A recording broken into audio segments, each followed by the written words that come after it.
Friends, in previous lecture we have studied Stokes' law as well as Newton's law of viscosity of fluid and equation of continuity and terminal velocity. What is the Stokes' law? Stokes' law is for the spherical body which is falling through the viscous fluid, and we find out the formula for viscous force acting on the spherical body which is falling through the viscous fluid. The formula was F equal to 6 pi eta RV. Then we have studied the concept of terminal velocity. Terminal velocity is V equal to 2 by 9 r square rho r square g into rho minus sigma upon eta. This is the formula for terminal velocity. When spherical body falls through the viscous fluid, then this body initially moves in accelerated motion, and after certain time its velocity remains constant throughout the motion. So initially the motion of the body is accelerated motion, and after some time the motion of the body is uniform motion. Okay, then we have studied the equation of continuity. What is the equation of continuity? That is dv upon dt is equal to constant. That is AV equal to constant. Here area is the A is the area of cross section and V is the velocity of the fluid, and we say that the product of area and velocity remains constant. That is the velocity is inversely proportional to cross sectional area when the fluid flows through a tube. Okay, then we have seen AV equal to constant, it is converted into dV upon dt is equal to constant. That is rate of flow of fluid, that is volume rate of flow of fluid remain constant, means dV upon dt change in volume with respect to time of the fluid is constant. That is its volume remains constant throughout the motion. It was the equation of continuity. Okay, like this, the next point we want to study is Bernoulli's equation. Next point today we are going to discuss, which is the Bernoulli's equation. It is also very important point, Bernoulli's equation. The scientist Bernoulli has taken a pipe, or we call it as a tube, okay, and the non-viscous and incompressible fluid is flowing through this tube. You can see that the area of cross section of this tube is not uniform. It is non-uniform. ह्या सायंटिस्टनं काय केलं बर्नौलीनं, तर एक tube घेतली. ती जी tube आहे ही tube आहे. या ट्यूबचा क्रॉस सेक्शनल एरिया जो आहे तो युनिफॉर्म आहे का, नाही. प्रत्येक ठिकाणी एरिया कसा आहे त्याचा डिफरंट आहे. अशा प्रकारची एक त्यानं ट्यूब घेतली आणि त्या ट्यूबमधून त्यानं कोणतं लिक्विड फ्लो केलं, तर तिथे लिक्विड घेतलेलं आहे इनकॉम्प्रेसिबल आणि नॉन विस्कस. इनकॉम्प्रेसिबल याचा अर्थ ते लिक्विड आहे आणि नॉन विस्कस आहे याचा अर्थ ते वॉटर आहे. मग incompressible and non viscous fluid याच्यातून फ्लो होत आहे, म्हणजेच याच्यातून फ्लो काय होत आहे, तर वॉटर फ्लो होत आहे. लक्षात ठेवायचं, ज्यावेळेस कॉम्प्रेसिबल फ्लुइड असं म्हटलं जातं त्यावेळेस तो असतो गॅस, आणि ज्यावेळेस इनकॉम्प्रेसिबल फ्लुइड असं म्हटलं जातं त्यावेळेस ते काय असतं, लिक्विड असतं. इथे आपण म्हणतोय की हे फ्लुइड जे आहे हे इनकॉम्प्रेसिबल आहे. इनकॉम्प्रेसिबल फ्लुइडचाच अर्थ ते लिक्विड आहे आणि ते नॉन विस्कस आहे. मग त्याचं एक्झाम्पल आहे वॉटर, म्हणजे याच्यातून काय फ्लो होत आहे, वॉटर फ्लो होत आहे. इथे त्याचा एरिया जर तुम्ही बघितला तर थोडा लार्ज दिसतोय तुम्हाला, आणि इथे क्रॉस सेक्शन एरिया बघितला तर तो कसा आहे, तर थोडा स्मॉल आहे. आणि हे याचा क्रॉस सेक्शनल एरिया आपण इथे काय अज्युम केला आहे, तर A1 असा अज्युम केला आहे. बघा, ही जी ट्यूब आहे याच्यामध्ये हा लोएस्ट पॉईंट आहे P आणि इकडे हायेस्ट पॉईंट आहेत RS. ओके, याच्यातून ज्यावेळेस वॉटर फ्लो होईल त्यावेळेस हा लोएस्ट एरिया आणि हा हायेस्ट एरिया असे दोन एरिया आपण कन्सिडर करतोय. इथे असणारा हा जो एरिया आहे तो थोडासा लार्ज आहे कोणापेक्षा, याच्यापेक्षा, आणि इथला क्रॉस सेक्शनल एरिया आहे A1 आणि इथला क्रॉस सेक्शनल एरिया आहे A2. ओके, आणि दोन्ही कसे असतील, डिफरंट असतील. त्यानंतर इथून जे फ्लुइड फ्लो होतं आहे ते किती स्पीडनं जातं आहे, तर V1 या स्पीडनं चाललं आहे. आणि इथून या सेक्शनमधून जे फ्लुइड फ्लो होणार आहे त्याचं स्पीड किती असेल, V2. आता ज्या वेळेस आपण इक्वेशन ऑफ कंटिन्युटी हा पॉईंट लास्ट लेक्चरला बघितला होता, त्याच्यामध्ये मी तुम्हाला सांगितलेलं होतं बघा की ज्या वेळेस वायडर रिजन असेल, वायडर म्हणजे मोठा रुंद रिजन असेल, तर त्या केसमध्ये जे स्पीड आहे फ्लुइडचं ते कसं असतं, कमी असतं. आणि सपोज छोटी स्पेस आहे म्हणजेच काय, नॅरोअर रिजन आहे, नॅरो रिजन असेल तर त्या केसमध्ये त्या फ्लुइडचं स्पीड हे जास्त असतं आणि वाईड रिजन असेल तर स्पीड कमी असतं. ओके, म्हणजे स्पीड सेम असतं का, नाही. जसा एरिया बदलेल तसं स्पीड काय होणार आहे, चेंज होणार आहे. वायडर एरियासाठी कमी असेल आणि स्मॉल एरिया म्हणजे नॅरो रिजनसाठी ते जास्त असेल. मग आता इथे बघा, इथं हा रिजन कसा आहे, वायडर रिजन आहे. इथं आपण स्पीड अझ्युम केलं V1. इथं जो रिजन आहे तो कसला रिजन आहे, तर नॅरो रिजन आहे. इथे स्पीड आपण काय अझ्युम केलेलं आहे, तर V2 हे स्पीड आहे. इथं स्पीड जे आहे ते इथं सेम असेल का, नाही. मग V1 आणि V2 हे दोन्ही स्पीड कसे असतील, डिफरंट असतील. स्पीड कुठे जास्त असेल, तर नॅरो रिजनमध्ये, म्हणजे इथं स्पीड जास्त आहे आणि इथं स्पीड कसं आहे, तर कमी आहे वायडर रिजनमध्ये, कारण इथला एरिया जो आहे तो कसा आहे, लार्ज आहे. ओके, त्यानंतर हे जे D1 आणि D2 जे आपण लिहिलं आहे ते काय आहे बघा. ज्या वेळेस इथून वॉटर फ्लो होत आहे त्यावेळेस सपोज एखादा आपण टाईम इंटरवल घेतला डेल्टा टी एवढ्या टाईम इंटरवलमध्ये इथून इथं फ्लुइड किती डिस्टन्स ट्रॅव्हल करेल ते म्हणजे आहे D1. आणि सेम टाईम इंटरवलमध्ये फ्लुइड इथून नॅरो रिजनमध्ये किती डिस्टन्स ट्रॅव्हल करेल ते डिस्टन्स असेल D2. ओके, D1 म्हणजे काय असेल, तर distance travelled by fluid in time delta T in wider region, that is from P to Q. P to Q त्याला जे डिस्टन्स ट्रॅव्हल केलं टाईम डेल्टा टीमध्ये त्याला आपण काय घेतलं इथे, D1. And what is D2, it is the distance travelled by the fluid in same time delta T in narrow region from R to S. सगळ्यांच्या लक्षात आलं बघा. आपण इथे आता 3 टर्म बघितल्या. What are the A1 and A2. A1 and A2 are cross section areas of wider region and narrow region.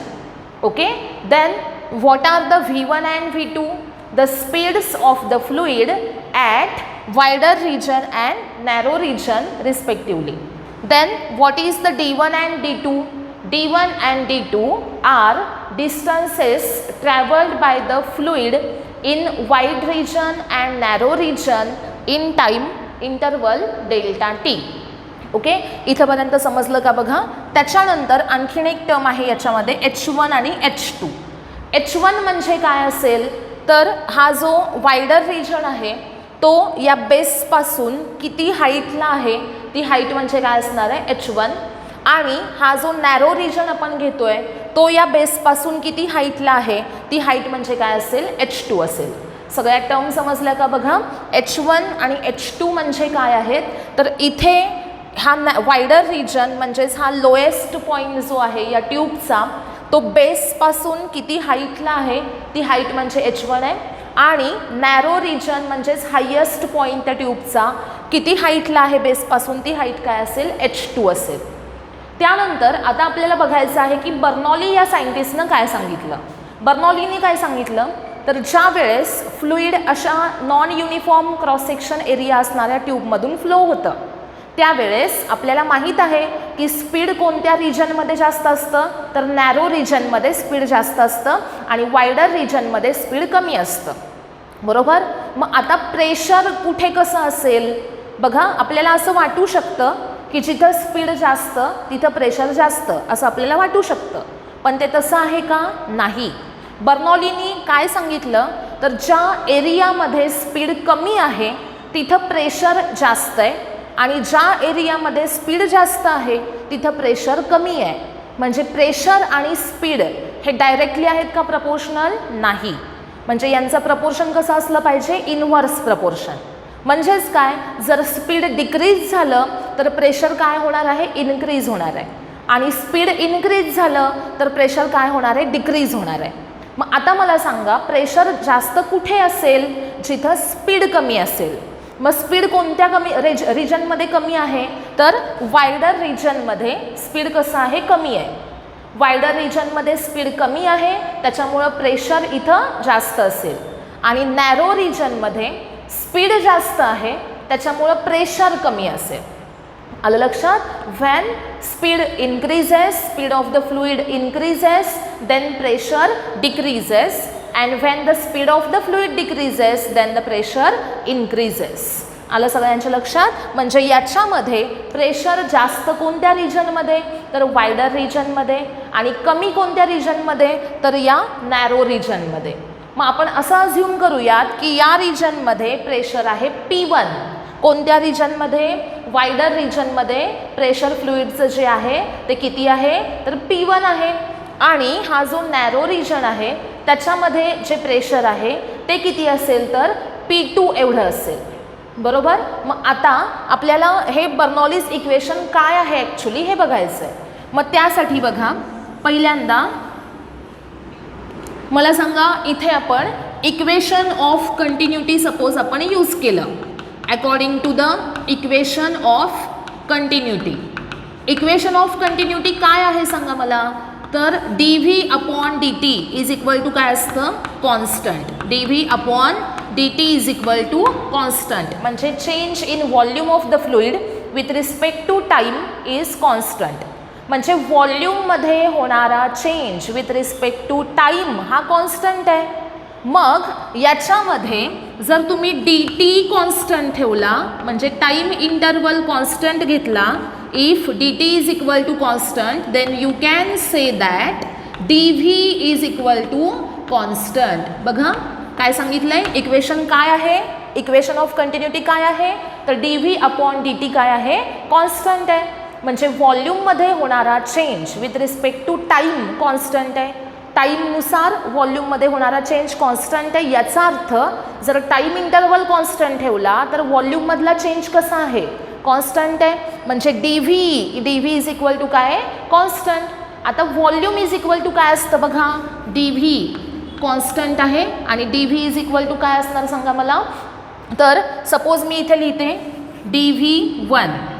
dv1 काय असणार सांगा, एरिया इंटू त्याची डिस्प्लेसमेंट d1, म्हणजे हा क्रॉस सेक्शनल एरिया आणि इंटू d1 घेतलं तर तुम्हाला इथे असणाऱ्या लिक्विडचं म्हणजे फ्लुइडचं काय मिळेल, व्हॉल्यूम मिळेल.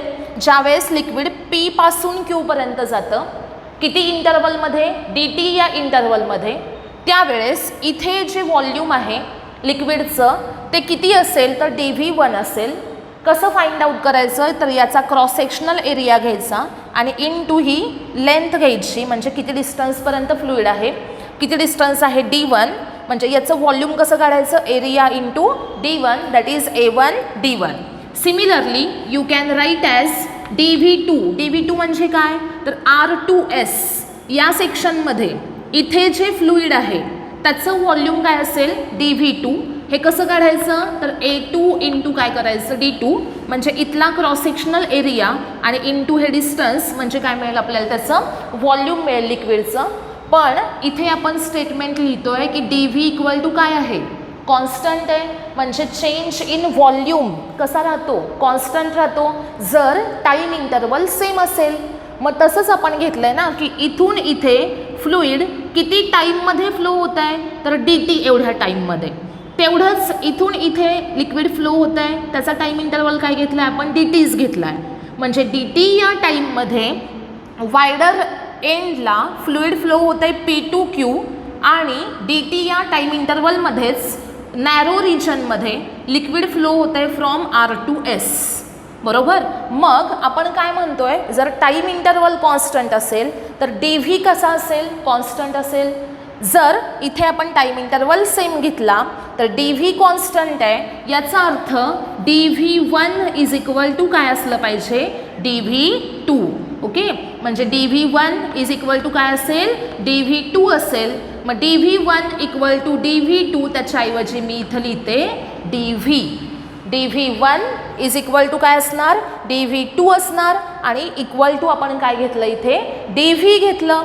मग नेक्स्ट स्टेटमेंट काय येईल बघा, तर dv equal to dv1 equal to dv2.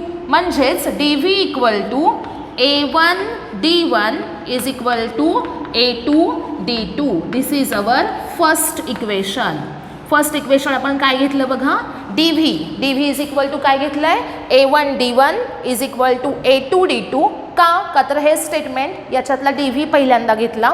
D V equal to DV1 equal to DV2. मग DV1 आहे A1 D1 आणि DV2 आहे A2 D2. ओके, मग इथे आपल्याला फॉर्म्युला काय मिळतो, तर D V is equal to A1 D1 is equal to A2 D2 असा इथे फॉर्म्युला मिळाला. आता ज्या वेळेस हे फ्लुईड जे आहे हे याच्यामध्ये काय होतं, फ्लो होतं, त्यावेळेस इथे काय परफॉर्म केलं जातं, तर वर्क परफॉर्म केलं जातं. वर्क कोणावर परफॉर्म केलं जातं, तर फ्लुईडवर केलं जातं. हे फ्लुईडवर वर्क कोण करतं, तर सराउंडिंग फ्लुईड. ओके, म्हणजे work done on the fluid element by the surrounding fluid.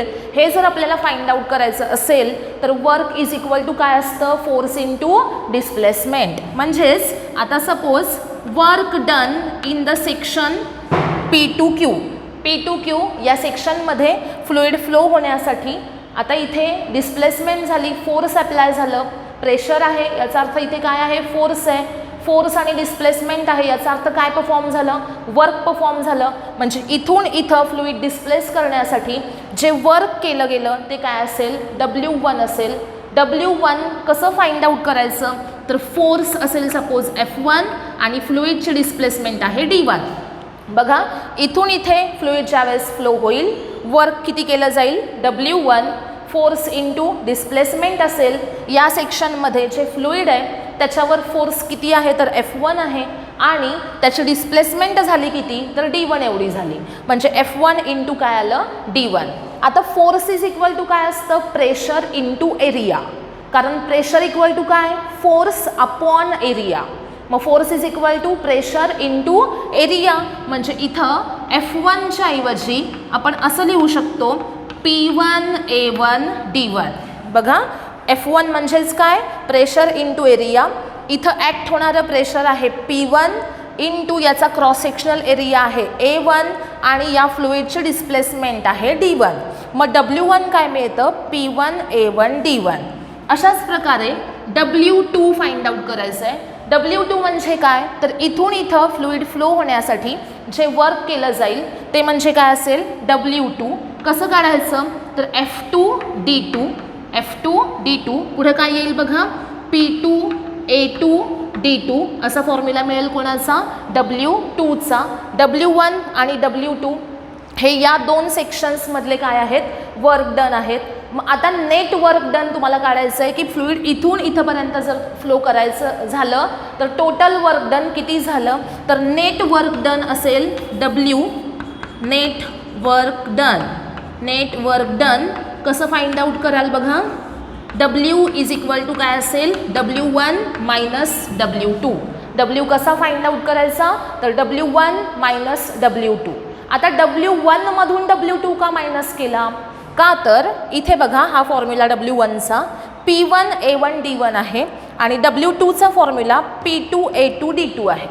बरोबर. आणि आपण काय म्हणतो, तर जिथं एरिया लार्ज आहे, वायडर रिजन आहे, तिथं स्पीड कमी आहे आणि त्यामुळं प्रेशर जास्त आहे. म्हणजे इथं असणारं प्रेशर जास्त आहे फ्लुईडचं आणि इथं प्रेशर कमी आहे. मग जर इथं प्रेशर जास्त असेल तर ही व्हॅल्यू मोठी आली P1ची. त्यानंतर याचा क्रॉस सेक्शनल एरियासुद्धा मोठा आहे म्हणजे A1 सुद्धा लार्ज आला. म्हणजे P1 A1 हे दोन्ही व्हॅल्यूज कशा आल्या, लार्ज आल्या. कोणापेक्षा, P2 आणि A2 पेक्षा. मग जर P1 आणि A1 लार्ज असतील तर F1 लार्ज आलं म्हणजे large amount of force apply केलं जातं आहे. कुठं लार्ज फोर्स अप्लाय केलं जातं आहे, तर वायडर रिजनमध्ये. कमी फोर्स अप्लाय कुठे होत आहे, नॅरो रिजनमध्ये. बरोबर. फोर्स जास्त कुठे अप्लाय करावं लागलं, वायडर रिजनमध्ये. मग जेवढं फोर्स जास्त तेवढं वर्क जास्त असणार ना. बरोबर. म्हणजे इथं वर्क काय झालं, जास्त परफॉर्म झालं. W1 कोणापेक्षा मोठा असेल, W2 पेक्षा. आणि त्यामुळे आपण डिफरन्स घेताना कसा घेतला, तर W is equal to W1 minus W2. Okay. आता नेक्स्ट स्टेप आपण बघूयात. याच्यामध्ये W is equal to W1 minus W2 आहे. तर W1 किती आहे बघा, P1 A1 D1 P1 A1 D1 minus W2 आहे P2 A2 D2. तर याच्यामध्ये हे A1 D1 जे आहे A1 D1 बघा A1 D1 म्हणजे काय आहे तर DV1 आहे आणि A2 D2 म्हणजे काय आहे DV2 आहे. पण DV1 आणि DV2 दोन्ही सेम आहेत आणि त्याला आपण काय सिम्बॉल यूज केला आहे DV हा सिम्बॉल यूज केला आहे. आणि इक्वेशन 1 बघा इक्वेशन 1 काय आहे तर A1 D1 is equal to A2 D2 is equal to DV. मग इथे हा जो A1 D1 आहे त्याच्याऐवजी आपण DV टाकू शकतो minus P2 into A2 D2 जो आहे त्याच्याऐवजी पण आपण DV टाकू शकतो. मग इक्वल टू DV कॉमन काढायचा ब्रॅकेटमध्ये काय राहील बघा P1 minus P2 DV into P1 minus P2 हे असेल work done. Okay net work done किती आलं DV into P1 minus P2. आता आपल्याला माहीत आहे की ज्या वेळेस एखादं फ्लुइड फ्लो होतं डिस्प्लेसमेंट होते त्यावेळेस काय होतं एक एनर्जी दुसऱ्या एनर्जीमध्ये काय होत असते कन्वर्ट होत असते. पण त्या बॉडीची टोटल एनर्जी कशी राहत असते कॉन्स्टंट राहत असते. मग तशाच प्रकारे इथं ज्यावेळेस हे फ्लुइड फ्लो होतं आहे त्यावेळेस त्या फ्लुइडची टोटल मेकॅनिकल एनर्जी ही काय असते कॉन्स्टंट असते. म्हणजे ज्यावेळेस फ्लुइड Qपासून Rपर्यंत जातं त्यावेळेस काय होती त्याची टोटल मेकॅनिकल एनर्जी ही कशी राहते कॉन्स्टंट राहते. आणि टोटल मेकॅनिकल एनर्जी ही कशी लिहिली जाते तर change in kinetic energy plus change in potential energy. म्हणजे टोटल मेकॅनिकल एनर्जी कॉन्स्टंट आहे याचा अर्थ total kinetic energy plus total potential energy is equal to काय असणार आहे work done. W is equal to काय असेल change in kinetic energy plus change in potential energy आणि हे टोटल म्हणजे काय असतं तर मेकॅनिकल एनर्जी. आणि work done is equal to काय असणार mechanical energy. So the work is equal to delta Ke that is change in kinetic energy and plus काय केलं आहे change in potential energy. आता change in kinetic energy आपण first find out करूया. change in kinetic energy कशी find out करायची तर Ke2 minus Ke1 kinetic एनर्जीमध्ये झालेला चेंज हा कसा घ्यायचा तर Ke2 मायनस Ke1. आता इथे 2 मायनस 1 का घेतलं का तर इथं स्पीड कसं आहे जास्त आहे इथं स्पीड कमी आहे. Kinetic energy is associated with the speed बरोबर आणि स्पीड जास्त असेल तर एनर्जी जास्त. म्हणजे इथं जे फ्लुइड आहे त्याचं स्पीड जास्त आहे त्याच्यामुळे त्याची कायनेटिक एनर्जी जास्त आहे आणि म्हणून आपण डिफरन्स घेताना Ke2 मायनस Ke1 असा घेतलेला आहे. आता कायनेटिक एनर्जी सेकंड लिहायची आपल्याला.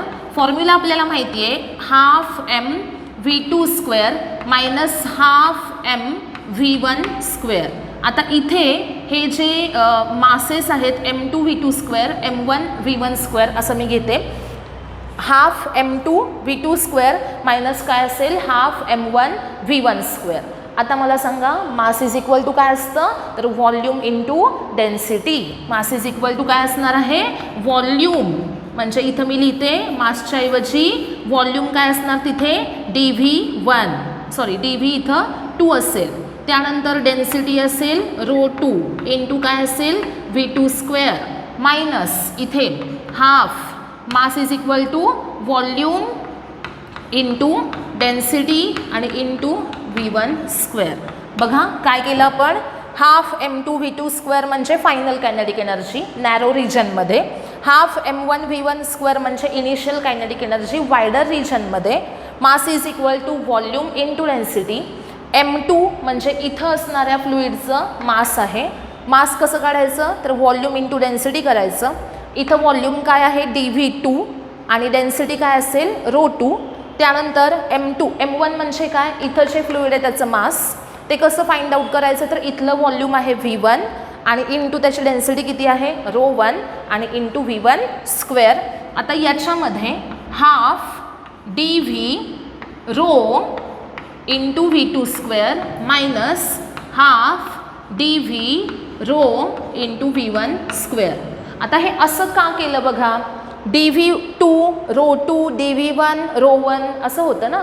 मग त्याच्याऐवजी आपण काय लिहिलं, इथे सुद्धा डी व्ही रो लिहिलं, तिकडे सुद्धा डी व्ही रोच लिहिलं. का तर dv1 आणि dv2 कसे आहेत, इक्वल आहेत. dv1 इक्वल टू काय आहे, dv2, आणि त्याच्याऐवजी आपण काय लिहू शकतो, dv1 equal to dv2 equal to काय आहे, dv आहे. म्हणजे या dv2च्या ऐवजी dv लिहिला, dv1च्या ऐवजी पण dv लिहिला. त्यानंतर रो 2 आणि रो 1 म्हणजे काय, तर इथून जे फ्लुइड फ्लो होत आहे त्याची डेन्सिटी आहे रो 2, इथून फ्लुइड जे फ्लो होत आहे त्याची डेन्सिटी आहे रो 1. पण एकच फ्लुइड इकडनं इकडं चाललं आहे ना, वेगवेगळं फ्लो होतं का, नाही. इथून जे फ्लुइड जाणार तेच पुढे इथून जाणार, म्हणजे त्याची डेन्सिटी कशी असणार, सेम असणार, बरोबर. म्हणजे रो 1 आणि रो 2 हे दोन्ही पण कसे असतील, सेम असतील. आणि dv1 आणि dv2 हे दोन्ही पण सेम असतील. मग dv1 dv2 याच्याऐवजी dv लिहिला, आणि रो 1 आणि रो 2 याच्याऐवजी रो लिहिला. आणि स्पीड फक्त डिफरंट असतील, v2² आणि इथे v1². मग याच्यामध्ये कॉमन काय निघेल बघा, हाफ dv रो आणि into bracket v2² minus v1². असा आपल्याला फॉर्म्युला कुणाचा मिळतो, तर change in kinetic energy. Formula काय मिळाला बघा, हाफ dv रो इंटू काय मिळाला, v2² मायनस v1². हा फॉर्म्युला कुणाचा आहे, तर चेंज इन कायनेटिक एनर्जीचा फॉर्म्युला आहे. ओके.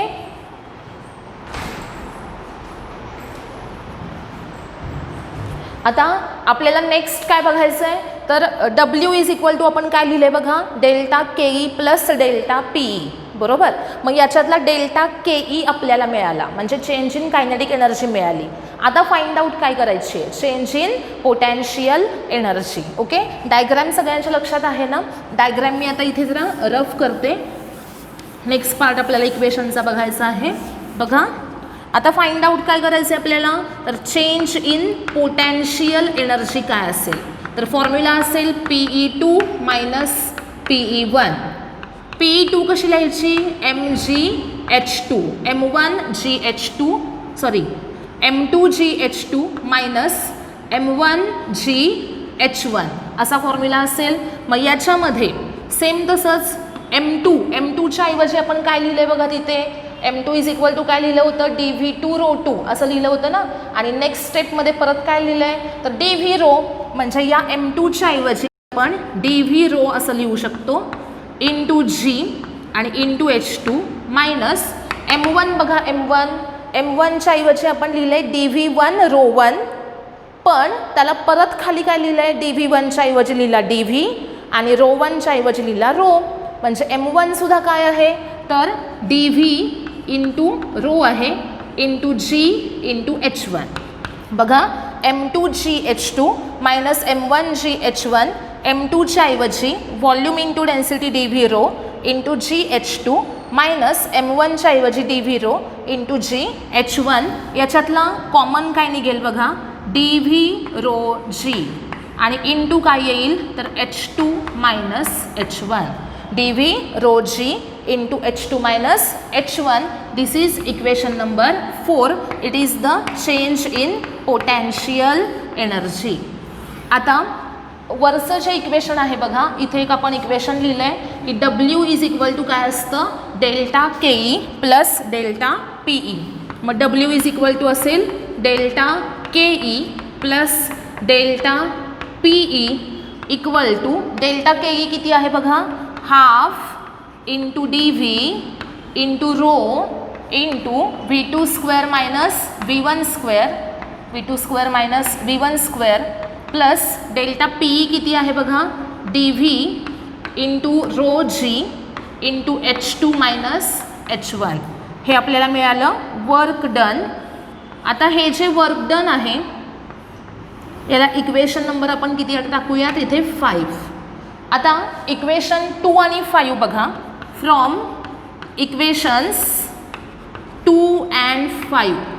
2 आणि 5 हे दोन इक्वेशन्स बघितले तर WW LHSला आहेत. मग दोघांच्या RHS इक्वेट करूयात. P1 minus P2 into dv is equal to, इथे बघा half dv rho v2² minus v1² plus पुढे काय येईल बघा, D V rho G into H2 minus H1.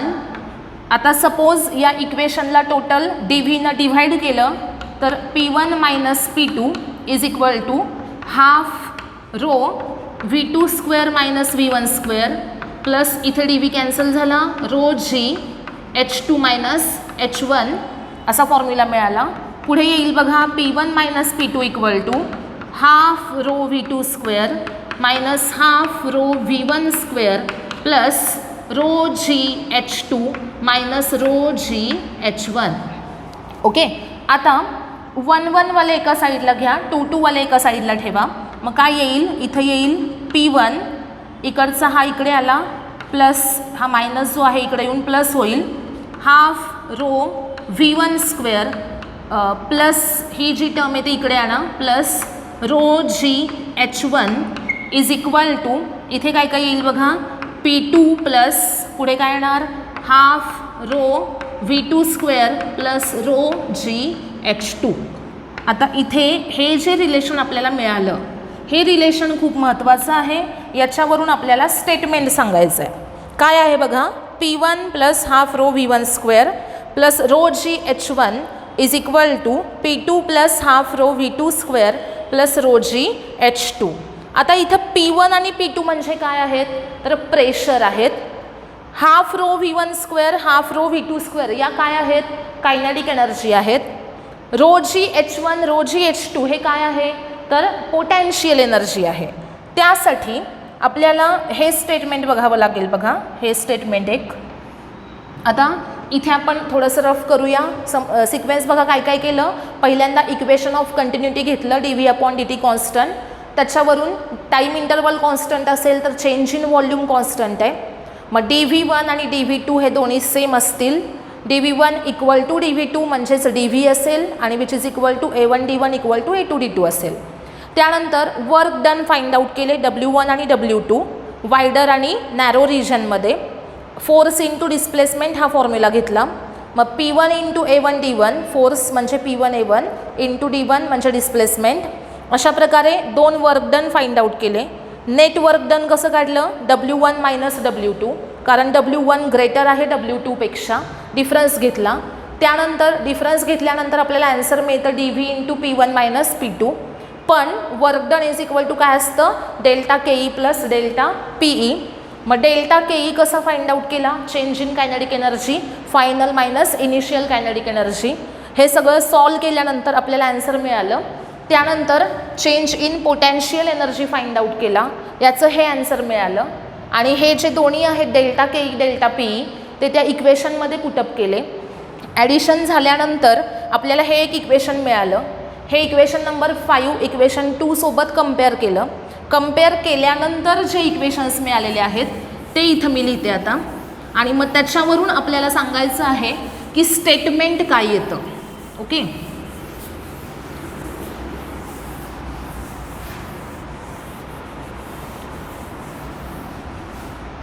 बघा 2 इक्वेशन्स मिळाले. हे इक्वेशन्स पहिल्यांदा लिहिते मी.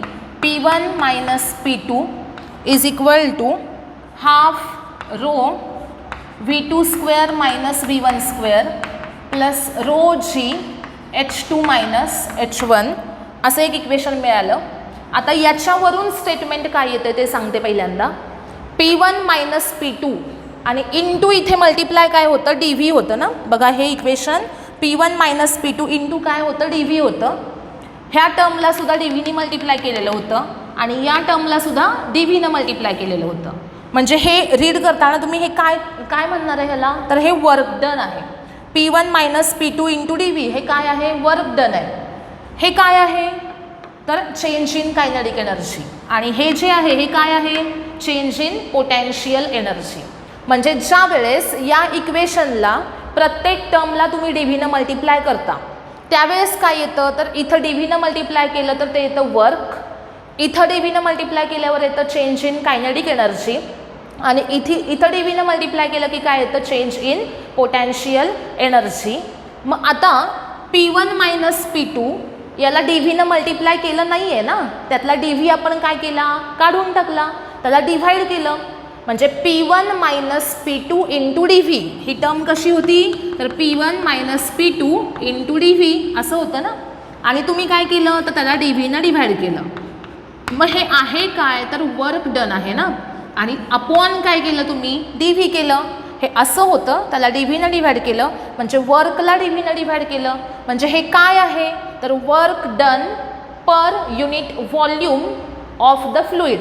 ओके, हे काय आहे work done per unit volume of the fluid is equal to काय असणार इथे तर half rho V2² minus V1².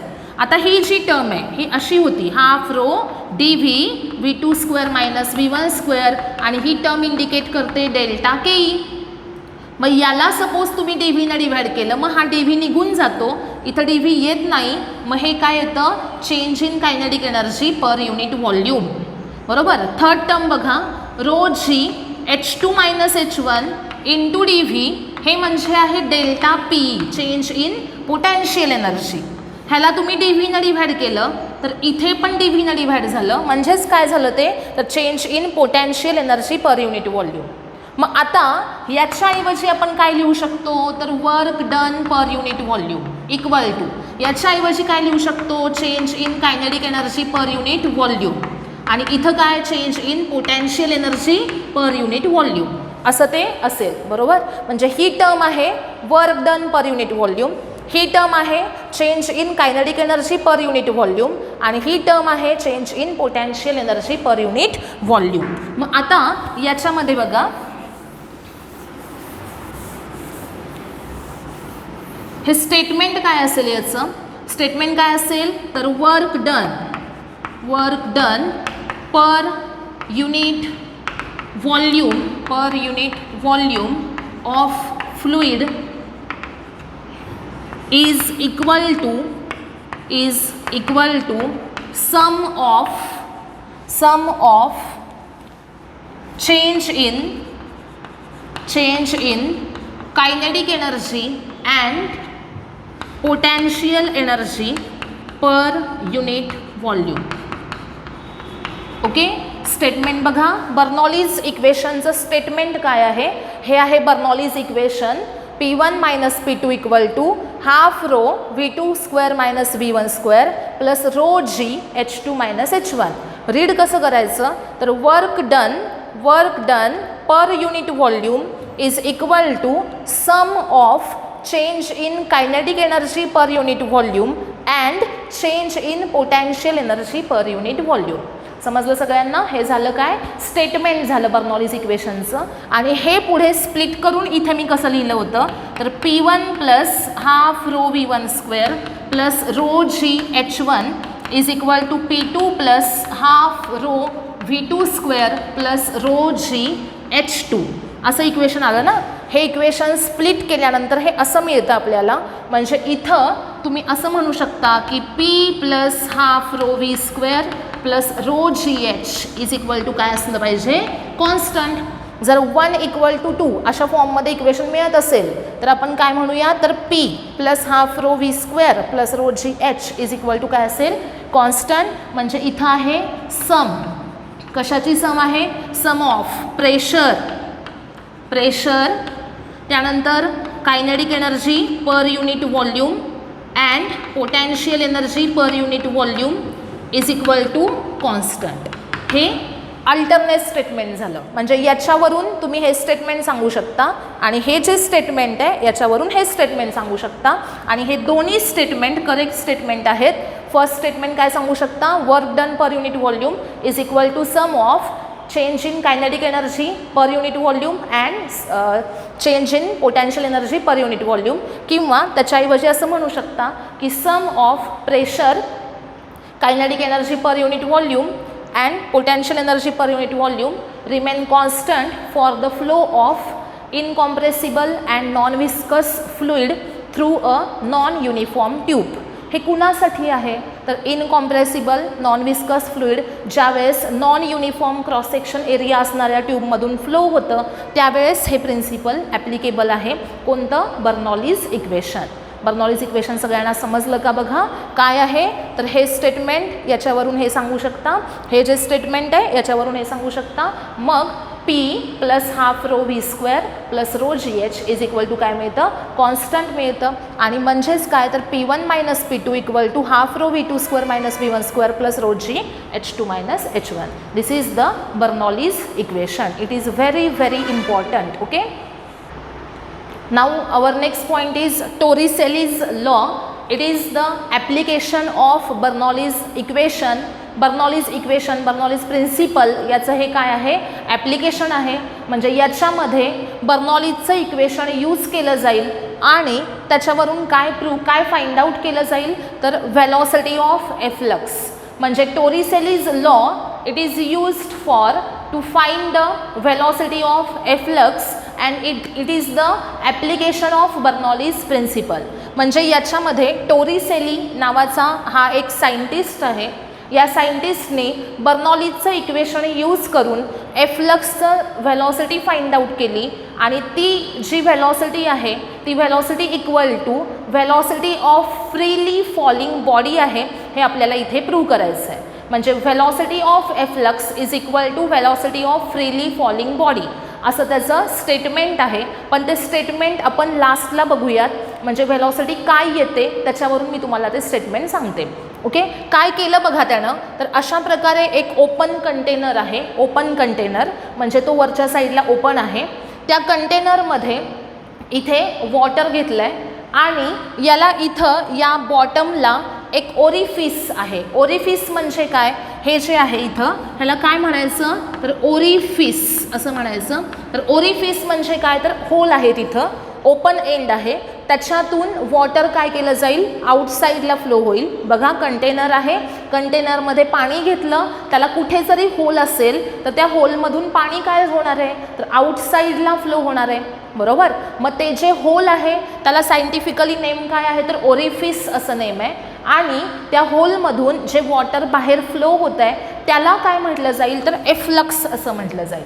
म्हणजे याच्यामध्ये मी इथे एफ्लक्स हा वर्ड यूज केला आहे. तर ते एफ्लक्स म्हणजे काय what is mean by the efflux the fluid which flows out is called as the efflux. म्हणजे या कंटेनरमधून या ओरिफिसमधून जे फ्लुइड फ्लो होतं आहे बाहेर आउटसाईडला त्याला काय म्हटलं जाईल एफ्लक्स असं म्हटलं जाईल. मग आता इथं जर तुम्ही डायग्रॅम बघितली तर A1 म्हणजे काय तर हा जो वरचा पोर्शन आहे कंटेनरचा त्याचा क्रॉस सेक्शनल एरिया काय असेल A1 असेल. इथं ओरिफिस आहे म्हणजे तिथे होल आहे छोटं, हे इथं मी मोठं दाखवलेलं आहे पण ते कसं असेल स्मॉल असेल आणि त्याच्यातून वॉटर फ्लो होणार. आणि त्या ओरिफिसचा जो क्रॉस सेक्शनल एरिया आहे तो आहे A2. आता सांगा मोठं कंटेनर आहे त्याचा क्रॉस सेक्शनल एरिया A1 आहे आणि ते छोटं होल आहे ओरिफिस त्याचा क्रॉस सेक्शनल एरिया A2 आहे. तर कोणता एरिया लार्ज असेल A1 लार्ज असेल ना कोणापेक्षा A2 पेक्षा. आणि A2 हा कसा आहे तर बघा इथं लिहिलं आहे A2 is smaller than A1. It is very very less than A1. म्हणजे या ओरिफिसचा क्रॉस सेक्शनल एरिया हा या कंटेनरच्या क्रॉस सेक्शनल एरियापेक्षा खूप कसा आहे स्मॉल आहे. ओके. तर आता आपल्याला इथे बर्नॉलीज इक्वेशन वापरून या एफ्लक्सचं काय फाइंड आउट करायचं आहे स्पीड फाइंड आउट करायचं आहे. सगळ्यांना समजलं का बघा एफ्लक्स म्हणजे काय तर या ओरिफिसमधून जे फ्लुइड आउटसाईडला फ्लो होत आहे त्या फ्लुइडला काय म्हटलं जातं तर एफ्लक्स म्हटलं जातं. The fluid which flows out through the orifice is called as the efflux. Okay. To find the velocity of efflux we apply the Bernoulli's principle inside and outside the container.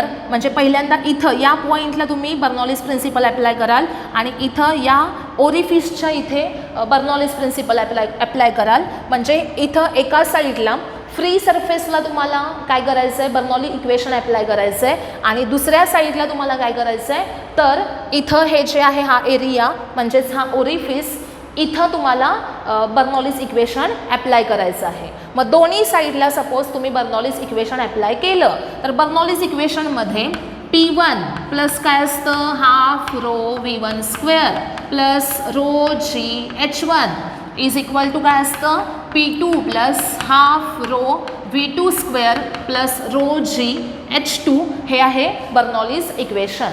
मग या इक्वेशनमध्ये इकडची LHS काय indicate करते, तर हा इथला surface, बरोबर, आणि RHSला आपण काय कन्सिडर केलं आहे, तर हे ओरिफिस, बरोबर. मग आता P1 म्हणजे काय, तर या फ्री सरफेसवर इथं जे प्रेशर आहे ते प्रेशर आपण काय कन्सिडर केलं इथं P1, आणि ते प्रेशर कोणतं असेल तर PO म्हणजे काय, ॲटमॉस्फेरिक प्रेशर. म्हणजे हे आहे जे कंटेनरमध्ये फ्लुइड आहे त्याच्यासाठी यूज केलेलं बर्नॉलीज इक्वेशन, आणि तिकडे जे यूज करतोय आपण ते आहे एफ्लक्ससाठीचं बर्नॉलीज इक्वेशन.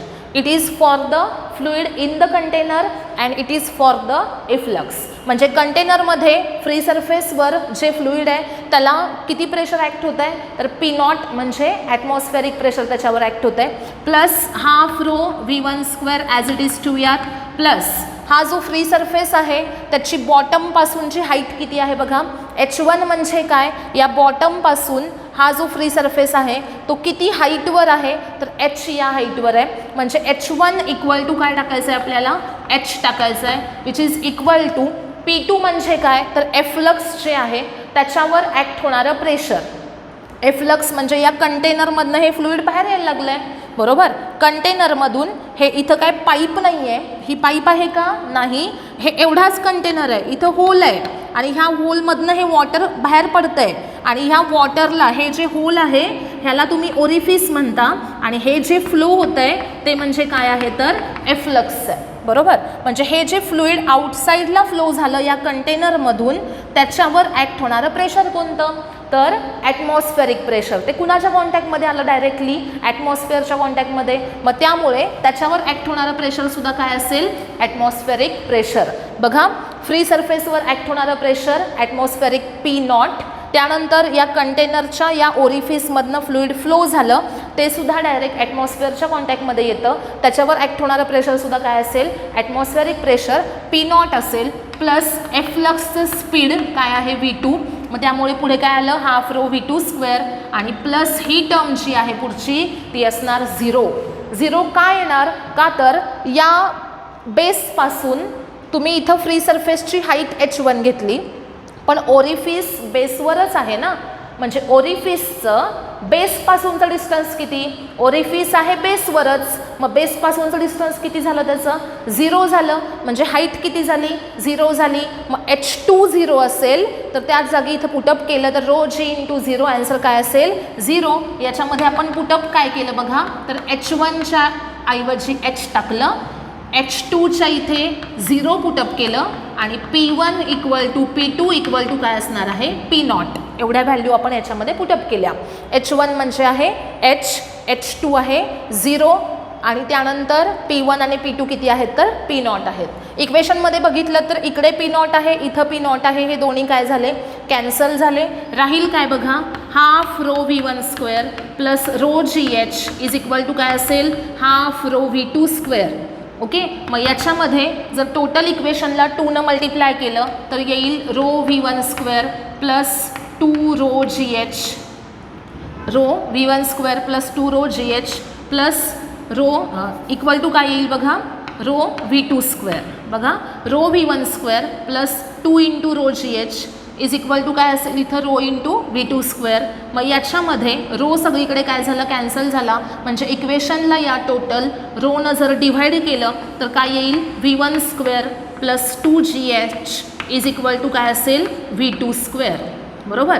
आता V1 म्हणजे काय हे आपल्याला बघायचं आहे, तर आता बघूयात आपण. From equation of continuity, equation of continuity, याला इक्वेशन फर्स्ट टाका. फ्रॉम इक्वेशन ऑफ कंटिन्युटी आपण काय लिहू शकतो, A1 V1 is equal to काय असतं, A2 V2. मग याच्यावरून V1 इज इक्वल टू काय असेल, तर A2/A1 × असेल V2. This is equation number 2. आता from equations 1 and 2, from equations 1 and 2 बघा, इक्वेशन 1मध्ये V1² plus 2 GH equal to V2² आहे. मग V1ची व्हॅल्यू इथं पुटअप करा, काय येईल बघा, A2/A1 × V2 ब्रॅकेट स्क्वेअर, आणि पुढे काय आहे, plus 2 GH is equal to काय आहे, V2². Therefore 2 GH is equal to V2² minus A2/A1 bracket square into V2 square. बघा 2GS इथंच ठेवला, हा V2 स्क्वेअर इथं लिहिला, ही टर्म जी आहे इकडं गेली RHSला, इथं ती सबट्रॅक्ट झाली. मग त्यानंतर पुढे काय येईल तर 2GH इज इक्वल टू याच्यातनं V2 स्क्वेअर कॉमन काढा, ब्रॅकेटमध्ये राहील 1 - A2/A1 ब्रॅकेट स्क्वेअर. आता इक्वेशन व्यवस्थित ऑब्झर्व करा. 2GH equal to V2 square into bracket 1 - A2/A1 bracket square असं दिलेलं आहे. मग याच्यामध्ये इथे स्टेटमेंट जे आहे ते महत्त्वाचं आहे. काय स्टेटमेंट आहे? A2 is very very small than A1. मग जर डिनॉमिनेटर आणि न्यूमरेटर यांच्यामध्ये A1 खूप मोठा आहे, म्हणजे डिनॉमिनेटर हा खूप लार्ज आहे कोणापेक्षा? न्यूमरेटरपेक्षा. न्यूमरेटर स्मॉल आहे, डिनॉमिनेटर लार्ज आहे. अशा केसमध्ये रेशो जो आहे तो कसा असेल? Very very small. जर त्या व्हेरी व्हेरी स्मॉलचा तुम्ही स्क्वेअर घेतला तर व्हॅल्यू जी आहे ती अजून स्मॉल होईल. म्हणजेच ती व्हॅल्यू कशी असेल तर निग्लिजिबल असेल. मग 1मधून तुम्ही सपोज ही व्हॅल्यू निग्लेक्ट केली तर इथं राहिला काय? 1च राहिला ना. म्हणजे इथं तुम्ही पुढे काय लिहू शकता तर 2GH equal to V2 square. Okay, इथं रिझन काय? याचं रिझन काय असेल तर A2 less than A1. Therefore A2/A1 bracket square ही टर्म जी आहे ही कशी असेल? निग्लिजिबल असेल. Okay, A2/A1 bracket square term कशी असणार आहे? निग्लिजिबल असणार आहे. मग निग्लेक्ट केल्यानंतर हे रिलेशन मिळालं 2GH equal to V2 square. Therefore we can say that V2 is equal to √2GH. ही इक्वेशन महत्त्वाचं. बघा 2GH equal to V2 square आहे. का तर 1 मायनस निग्लिजिबल व्हॅल्यू. 1मधून निग्लिजिबल मायनस केला तर इथे 1 राहील. 1नी V2 स्क्वेअरला मल्टिप्लाय करा, V2 स्क्वेअर राहील. मग V2 square equal to 2GH आला. मग V2 इक्वल टू काय? रूटमध्ये 2GH. आता V2 आहे काय तर V2 म्हणजे याचं स्पीड आहे, बरोबर. V2 म्हणजे कुणाचं स्पीड आहे? एफ्लक्सचं स्पीड आहे. मग velocity of efflux is equal to काय आलं? √2GH. म्हणजे इथं आपल्याला स्पीड ऑफ एफ्लक्स काय मिळतं? √2GH मिळतं. मग आता √2GH आहे काय तर velocity of freely falling body. Velocity of freely falling body किती असते? √2GH. मग आता velocity of efflux equal to √2GH आहे, पण √2GH ही velocity of freely falling body आहे. मग टोरिसेलीचं स्टेटमेंट कसं येईल बघा तर velocity of efflux is equal to velocity of freely falling object किंवा freely falling body. Velocity of efflux is equal to velocity of freely falling body. असं statement कुणाचं आलं? Torricelli's law. समजलं का? बघा टोरिसेलीज लॉचं स्टेटमेंट काय आहे? Velocity of efflux is equal to velocity of freely falling body. म्हणजे ज्या स्पीडनं फ्रीली फॉलिंग म्हणजे काय? रिलीज केला एखादा ऑब्जेक्ट, चॉक घेतला आणि असं सोडून दिला तर तिचं स्पीड किती असतं? त्या चॉकचं स्पीड किती असतं तर √2GH, बरोबर.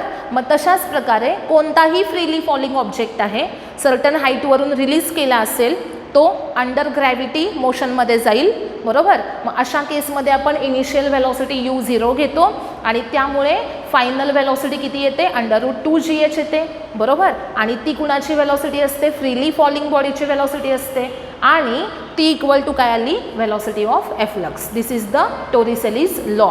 स्टेटमेंट लक्षात ठेवा. Velocity of efflux is equal to velocity of freely falling body.